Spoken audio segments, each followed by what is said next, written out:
येत्या 23 एप्रिलला ज्योतिबाची चैत्र यात्रा होतीये। या यात्रेसाठी महाराष्ट्राबरोबरच कर्नाटक, गुजरात, आंध्र प्रदेश या राज्यांमधून 8 ते 9 लाखांहून अधिक भाविक ज्योतिबा डोंगरावर येतात। यात्रा सुरळीत पार पाडण्यासाठी तसंच यात्रा काळात भाविक आणि ग्रामस्थांना मूलभूत सुविधा पुरवण्यासाठी जिल्हा प्रशासनाच्या आणि पश्चिम महाराष्ट्र देवस्थान व्यवस्थापन समितीच्या वतीनं जय्यत तयारी सुरू आहे।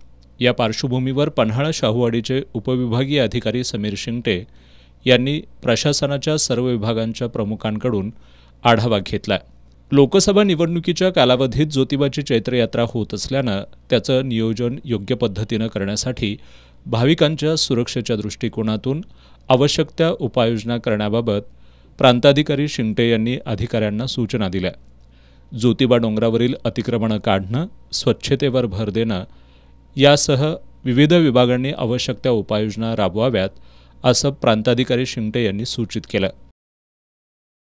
यावेळेस निवडणुकीची आचारसंहिता असल्यामुळे निवडणूक आणि यात्रा याचं एकाच वेळेस नियोजन करावं लागणार आहे। त्या दृष्टीनं सर्व विभागांना जे कामं करायची आहेत तर त्याबाबत सूचना देण्यात आलेल्या आहेत। अतिक्रमण काढण्यासाठी साधारण 1 एप्रिलपर्यंत देवस्थान समिती आणि ग्रामपंचायत विभाग यांना सूचना दिलेल्या आहेत आणि त्यात स्वच्छतेच्याही सूचना त्यांना दिलेल्या आहेत। ट्रॅफिक पोलीस विभागाला जी पार्किंगच्या स्पेसेस चं नियोजन सांगितलेलं आहे त्यात त्यांना त्याचं पाहणी करून त्यांना काय आवश्यक दुरुस्त्या त्यात करायच्या आहेत त्याबाबत आज चर्चा झालेली आहे। MSEB विभागानं लाईटच्या बाबत त्यांच्या ज्या काही अडचणी आहेत त्या दूर करण्यासाठी आतापासून काम सुरू करण्याबाबतही सूचना दिलेल्या आहेत आणि सर्व विभागांनी याच्या पुढच्या काळामध्ये दर गुरुवारी भेटून आपले झालेल्या प्रगतीचा त्याच्यात आढावा घेण्यात येणार आहे आणि येणारी जी यात्रा आहे ती योग्य रीतीने आणि सुरळीतपणे पार पडण्यासाठी जे आवश्यक कामं करायची आहेत तर ती करण्याचं नियोजन करण्यात आलेलं आहे।